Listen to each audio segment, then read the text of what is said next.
We are back on Taking Care of Business on Koerner Radio, News Talk 1180, 1230 KGEO, 1410 KERI, and now in Albuquerque, New Mexico on 1000 KKIM. You know, Marty, we got a couple other stations that are going to be going on pretty soon, and you're not going to be able to do this in the future. I can't rattle off the stations, huh?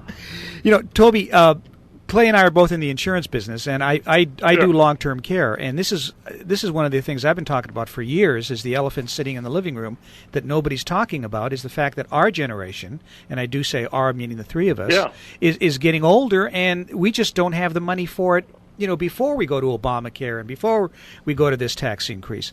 What I read, and I think it might be that same David Brooks article that you're just talking about, I read something that the tax increases in this bill they just passed the ratio is 1 to 41. So for every dollar in tax cuts, there's $41 in tax increases. Right. Yeah, absolutely. And you know, again, I understand. I mean, listen, there was a great study Morgan Stanley and some other groups did that said if you were to take the positions of the ultra-rightist Republicans, the ultra-leftist Democrats or liberals, that we as a country are at the most polarized position that ever, even including the Civil War. I mean, if you were to look at the situation, you know, sort of checkbox by checkbox, the ultra-left has made the decision that American capitalism is not fair, that it is shut out the participation by a significant amount of the population, and they make that argument based on the wage, essentially comparing wages in the 70s and the growth into the 21st century, and therefore that they're entitled to do whatever they can in their by their electorate to peel back those unfair gains of essentially the part of the world where income has gone up, and that's ideological. I mean, that's where they start, and so everything comes from their optics, from that lens of their job is to redistribute as much of money from the right as they can. On the right side of it, you know, the ultra right says that you know, the Constitution was built and constructed for us to be a republic that had limited government, that, you know, had defense and had you know, built roads and did bridges, et cetera. But that's about it. And that anything above and beyond that is if not unconstitutional, certainly not the way that the founding fathers intended it to be. And yet, during the administrations of Republicans, we've actually increased the entitlement program more than with Democrats, other than from JFK. So, you know, both sides seem to be, you know, talking out of one side of the mouth, but the net result is every month our Fed, you know, the Treasury goes out and they sell $68 billion to $110 billion of new bonds, which are oversold every time they do it. Because relative to the other countries out in the world, and relative to the liquidity we have by a central bank in another country buying these bonds, we're the best game in town. So we have a self-reinforcing entitlement system that's based on legislation that was from the 60s, and you guys from the insurance business know that actuarially we haven't changed any of those assumptions, so that's insane. We have on one side, you know, 43% of the people who say we got to cut taxes, but don't cut my Medicare, and they don't understand that today, you know, if we take in $40, we borrow $60. Or let me put it another way: if we take in $60, we borrow $40 to complete the rest of our spending, and all of that spending in 2013, all spending from the federal government, will be to pay the interest on our debt, which will be about $350 billion, and then it will be to pay the structured entitlements of Social Security, Medicare, and the other entitlements, because remember, we have 120 different entitlements in the federal government. And that's it. That gets us to $2.4 trillion. That's how much revenue we're going to take in. And so the $3.6 trillion that we actually spend, we're going to borrow another $800 billion and just throw that on the pile. I mean, that's what we're talking about. Tobin, I understand that in listening to all the propaganda or the BS or whatever you want to call it that went on, that about 70% of the people are going to see an increase in some kind of tax on themselves, and that's not even taking into consideration what's going to happen when Obamacare kicks in. Well, yeah, I mean, yes and no.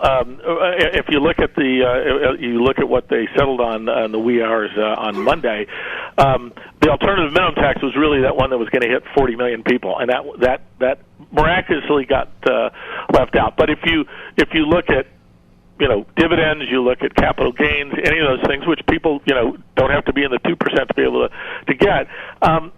It would go higher. I will say, though, that if you look at the way people own stocks today and own dividend-paying bonds and et cetera, a significant amount of the consumers' investment capital are in 401ks, are in IRA, individual retirement accounts, et cetera, and defined pension plans that don't pay taxes.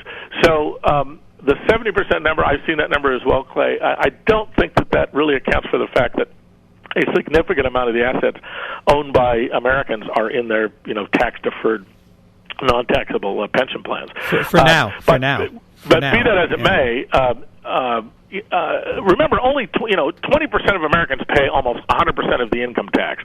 So for the other 80% of Americans who pay essentially 4%, so basically nothing, taxes have never been an issue. That's why the Republicans they were running on a platform that 80% of the people didn't affect 80% of the people. No more lower taxes, Great. How can you lower taxes when you pay zero?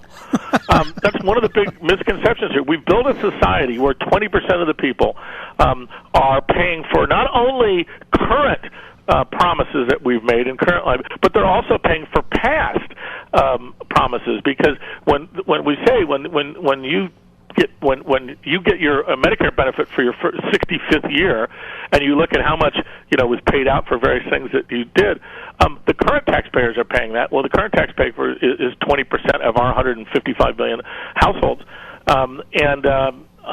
that is, we've never really seen that. There's never really been a country that ever worked on that type of upside down economics, but that's where we are. Yeah. Now, all that being said, I'm very positive on the stock market this year, which you may say, well, what are you, an idiot? I'm going to ask you about that. No, because the answer is, what else are you going to do? I'm going to ask you about that next. You're going to get a 3% rate of return for 30 years on a bond? You got to be kidding me. Yeah, Tobin, hold on a second. Let me reintroduce you again so people know who you are, and then you can go again, okay? Our guest by phone, founder of NBT Equity Group and an analyst for Fox Bulls and Bears, the soothsayer's soothsayer, Tobin Smith. All right, stock market. Well, it doesn't. The thing about being a soothsayer is you're supposed to know something that other people don't. At this point, I think I'm in a handful of people who actually know stuff that everybody else knows too, but just won't say it. And that's sort of the scary part of our political system. Everybody in D.C., Republican, Democrat, progressive, Tea Party, it does not matter. Every person on one sheet of paper knows exactly the structural deficit death spiral that we're in. There is no one who doesn't know it. The question is how many actually acknowledge it and make that as part of their decision making, and it appears to be very few.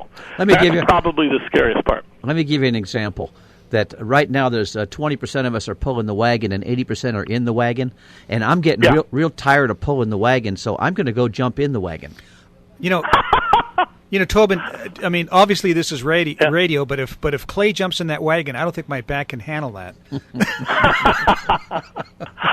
I think what Clay is trying to say is something that all behavioral economists, which I am a recovering behavioral economist, would say, which is when the tax rate, when you add in all the tax rate at the high end on dividends, so assuming that dividends we're going to be paying at our ordinary income rate, if my ordinary income rate is 39.6 at the federal level, you have to add on the Medicare tax that Obama just added on. Then you have to add on the state tax, like you kids in California.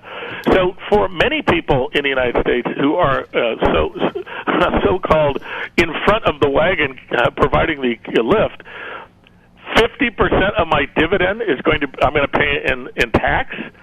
Well, Shockingly, I believe that many of those people are going to change their business affairs and structure and so on and so forth, so that they show significantly less income Because with a flick of a pen and a couple of clicks on a computer, I can make a couple $100,000 of my income go away every year, and by doing that, that would keep me out of that high rate, which would give me a very high return on those 2 clicks on my computer. And Tobin, you take that times about 10 or 15 million people, you're going to be surprised. And it's funny when you look through history, that's exactly what's happened when we've taxed people to this point. We've got less than a minute left, but I've got a question, right. and we've got to have you back, Toby. We got to have you back. No worries. Okay. So in the less minute we have left, what stock do you pick for the year? Because I saw you do this last Saturday, and I thought it was interesting.